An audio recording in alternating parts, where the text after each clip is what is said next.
confusion, we all have it, but why do we have it and how do we overcome it?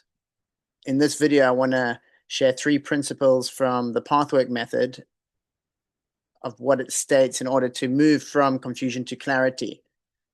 So in lecture number 1 of the pathwork, it is titled The Sea of Life, and it compares life to a sea, an ocean, a vast ocean, and every single human life is a boat, a small boat within that ocean.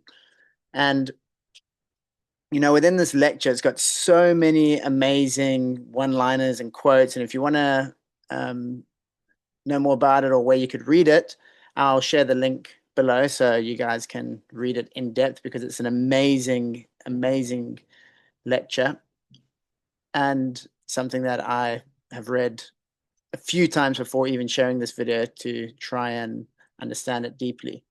So I'll do my best to explain my interpretation of it, but my interpretation is it's giving you advice to move from confusion to clarity.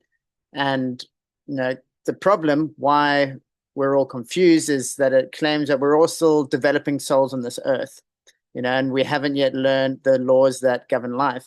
And when this happens, unseen forces can manipulate us and use our blindness as a weakness, and it can send us into confusion. And not through like a dramatic evil or something like that, but just through small acts of self-deception, through vanity or the refusal of our own truth. This happens in so many different ways. For example, when we call comfort peace, or we call pride strength, but confusion isn't a punishment, it's a classroom for the developing human being.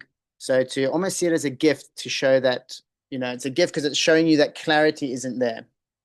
And, it uses the example of the boat, because the boat is, a good captain knows how to steer his boat in the right direction. But what it says as an example is that when the storms come, somebody that's scared of the storms and doesn't know how to steer their boat, they will be exposed to the elements and just be adrift. The wind will blow them left, it'll blow them right, it can capsize them. But a good captain knows that in the time of storm, how to steer his ship, and in the times of calmness, how to rest. So think about that in like real life. I think that's pretty amazing, because I think we're all kind of switch off in some way when we're not being challenged, just kind of go a little bit complacent. But when we do get challenged,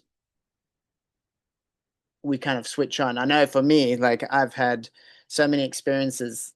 Like I remember when I went through a breakup years ago, a long time ago, that I waited for that moment before I started doing anything, before I started trying to practice some self-care and, and out of a panic state.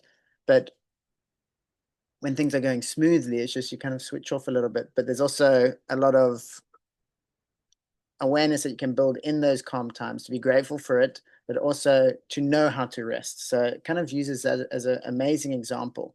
But the interesting thing for the solution to this and how to get to the clarity is accountability, like complete self-honesty. Talks about 3 principles that need to be in alignment. And the most obvious one, which is the easiest one, is actions. The second one is thoughts, and the final one is feelings. Feelings being the most dense and the most complicated and hard, because it's really hard for us to get in touch with our feelings. So for example, you want to do something right. You know what to do. You see somebody, asking, you see someone on the street that needs some money. So you're like, I'm going to go give this person some money so that they can get some lunch. And you're like, cool. And then it could be, ooh, could I film this for my Instagram? You see a lot of people doing that.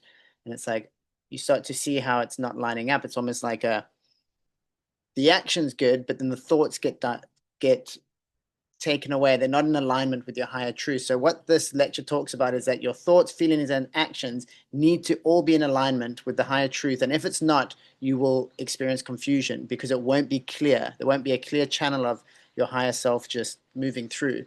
It'll be a bunch of distortions happening. So you could have the right actions. For example, I know I'm guilty of this. When you say yes to helping someone, they're like, hey, you want to help me? And you're like, yeah, sure.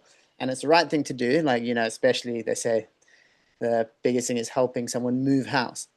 So they're like, hey, you want to help me move house? And you're like, yeah, sure, I'd love to help you. The thoughts are like, I don't want to do that at all. I would rather, enjoy my coffee in the morning and chill and go for a surf maybe. And then the feeling behind it is that you wake up in the day, you're like, ugh. And then afterwards, that's all good. You feel good. But you have a great example there of thoughts, feelings, and actions not being in alignment. And you can almost see if there's confusion there, because sometimes people might be thinking like, oh, how can I get out of this? I said yes, but I actually mean no. And you can start to see there's a clash between two parts, some part that doesn't want to do it and some part that does. So an amazing lecture talking about like how important it is, and it uses the example of something from the Bible actually, the Ten Commandments, saying like these are a set of actions that have been set out. And when you set actions, you start to purify the thoughts and the feelings, and you start to go into a deep process. So let's just say, for example, you're not as healthy as you could be right now. You're eating some things that don't make you feel good. So then you say to yourself, okay, I am going to do a sugar cleanse for 2 weeks. And then action starts on Monday. There's the action. Monday comes and you're like, the thoughts start to come in. Ooh, I can really feel like that little cheeky chocolate after dinner, and then you don't do it. You push through because you're working with the action. And then the feeling starts to come first because like, oh, I'm really craving that chocolate. I'm really feeling something here. And then the thought's like, oh, I could really do the chocolate. But when you go into that subtlety, it's like, what is that feeling? There's a part of us that's not satisfied with what it is that we're doing at the time, and something is triggering. It's like, oh, I want some chocolate, looking for a short fix, or what they would say in the path work is numbing devices. It's a way for us to numb our feelings. That's the reason that we kind of crave these chocolates, and these feelings are really hard because there's a lot of things that we do as numbing devices. For example, our phones are numbing devices. We know that we scroll too much, so we're like, okay, I'm going to delete Instagram off my phone for, a week, and I'm not going to touch it.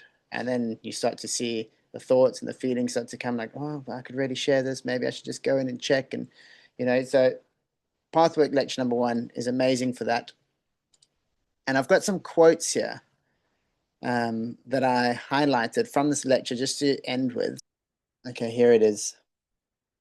Those who bring their innermost feelings into their consciousness and are willing to recognize that these feelings do not always run parallel with what they have accepted as right in their thoughts have already accomplished a great deal.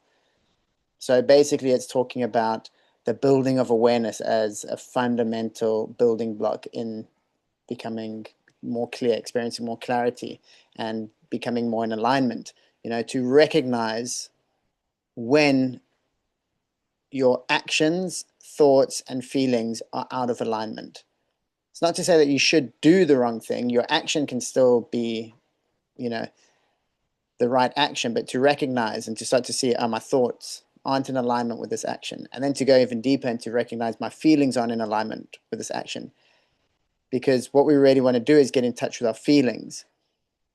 And in order to do this, we need to be present, but it's impossible to be present unless we're willing and able to feel our feelings, and to also understand that some feelings are a little bit hard to feel. So there's sometimes really deep pain bodies that you have to go into in order to put these stuff back into alignments, and to allow yourself to start to feel. And sometimes that feeling can be guilt, and you start to, oh, that's a horrible thought. Why am I having that thought? Or that's a horrible feeling. I should want this person to be happy, or I should want this person to succeed. And, you start to just pay attention to be, don't become blind to it. That's what this first lecture is. It's saying, don't fool anyone. Don't deceive yourself. Don't pretend that we are enlightened to some degree. What we want to do is complete self-honesty and to really get to know these parts of ourselves and to try our best to put them all back in alignment. So amazing lecture. Well done, Pathwork. And yeah, I'll leave the link to the lecture in the comments. And if you want more of this, I've got a online community in Skool that we going through pathwork and all different types of spiritual practices or psycho-spiritual practices. So if you want to join that too, it's free. So the link is down also in the comments. So feel free to join anytime. You're more than welcome. Would love to actually see you there. Ciao.